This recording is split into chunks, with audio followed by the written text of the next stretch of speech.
Welcome to Through the Bible with Pastor Michael, a podcast from First Baptist Church in Mustang, Oklahoma. Here's Pastor Michael. November day 4, looking at Ezekiel 31 through 34. And then in our wisdom readings, we are, of course, back in the Psalms, and we are looking today at Psalm 128 and 129. I want us to consider just a few things of getting the flow of these 4 chapters in Ezekiel. And for our 5 applications today, I want to hone in on one specific part that we read in the readings today and look at the application from that. So let's make some observations going through these 4 chapters. Number 1, a word of destruction is given regarding Pharaoh. In the readings today, what you see is it just breaks out into words of warning to several different specific entities. So the first one is the word of destruction of what's coming for Pharaoh. Second thing we see is a word of destruction is given regarding Assyria. Remember, Assyria is the kingdom that eventually is going to overtake that northern kingdom of Israel in 722 BC. The third thing we see is a word of warning is given to each person for their personal responsibility to honor the Lord. One of the things that is important to catch is that these nations are being called out for their disobedience. The nations of the people of God are called out, and yet individually there's accountability for how each person lives as well.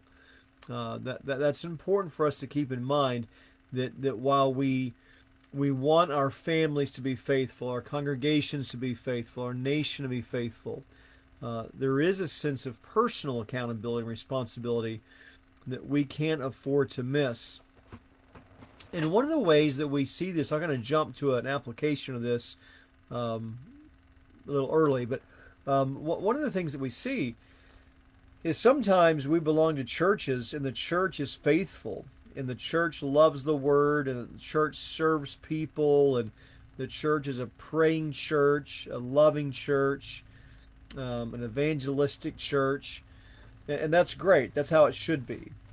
But what happens is if you belong to that church, but you're not living like that, then you may enjoy some of the benefits of the congregation, but in the eyes of the Lord, you're still accountable for the way you're living, or in this example, not living. In other words, just because you belong to a church that's doing the right things does not mean that you are not responsible to the Lord for how you yourself are living.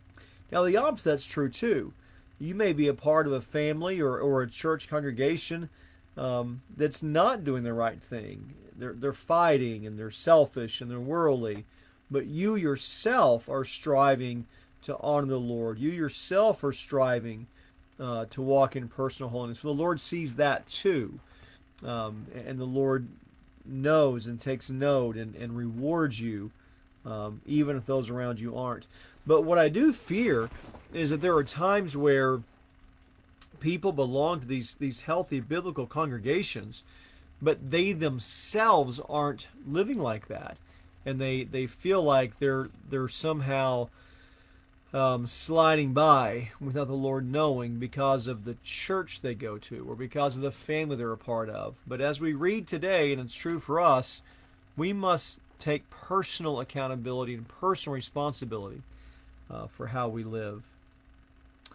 A fourth thing that we see is a word of warning is given regarding the leaders of the people. So there's warning against Pharaoh, warning against Assyria, warning for personal accountability, and now fourthly, a warning for the leaders, those who are supposed to be shepherds of God's people, those who are supposed to be leading and defending and serving God's people. A word of warning is given to them.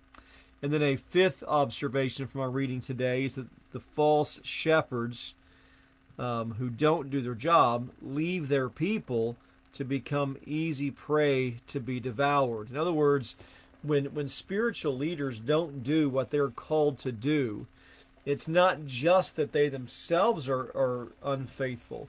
They're leaving people that they're supposed to be serving and protecting and shepherding in danger. So that's what I want us to pick up for applications today. I want us to think about the importance of biblical shepherding.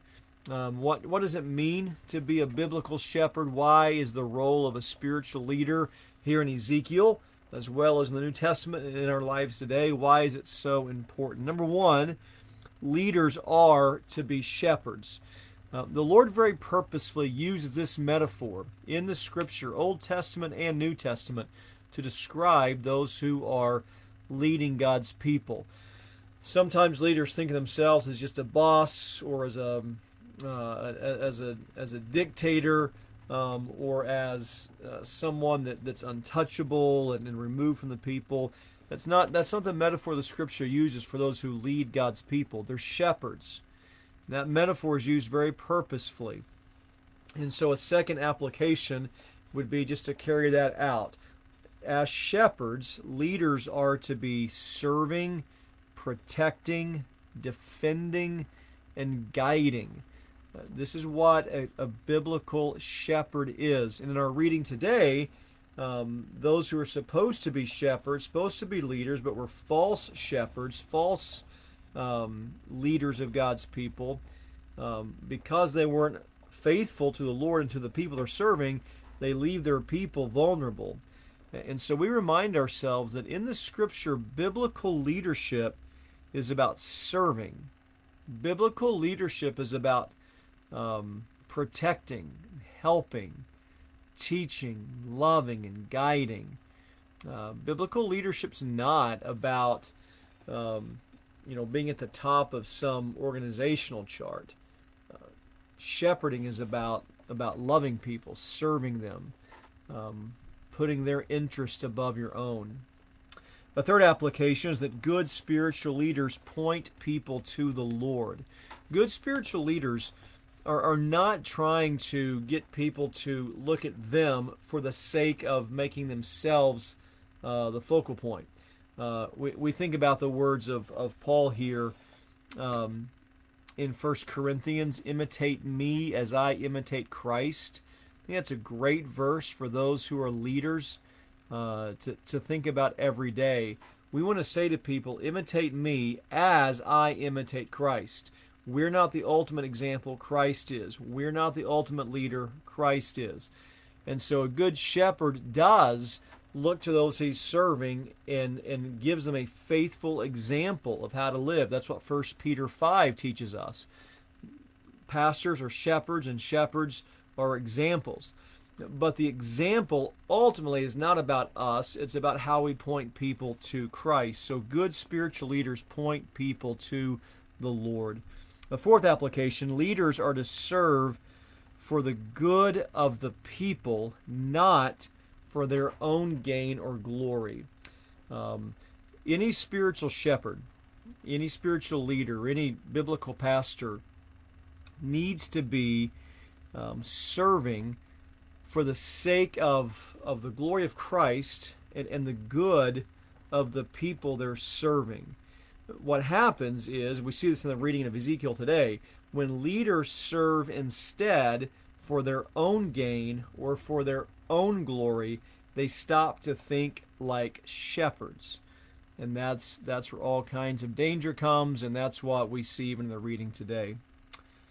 And then a fifth application, particularly for those who are leaders today, spiritual leaders must remain followers. What I mean by that is good leaders are always following Christ.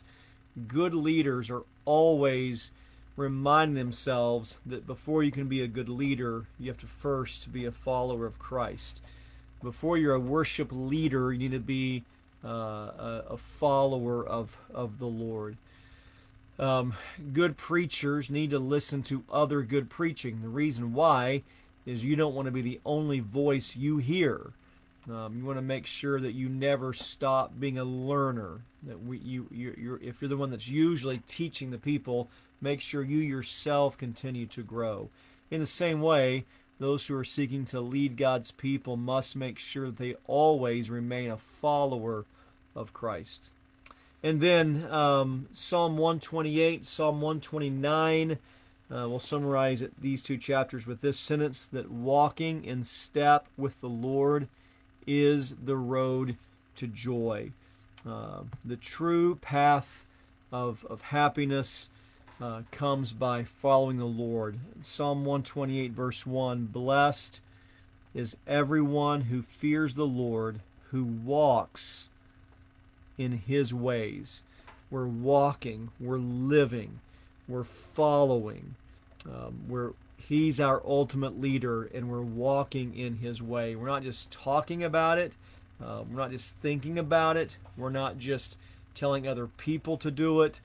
But the true road to joy is found in walking with the Lord, walking in his ways. Actually, taking our feet spiritually, so to speak, and putting them in his footprints, that we're following after him.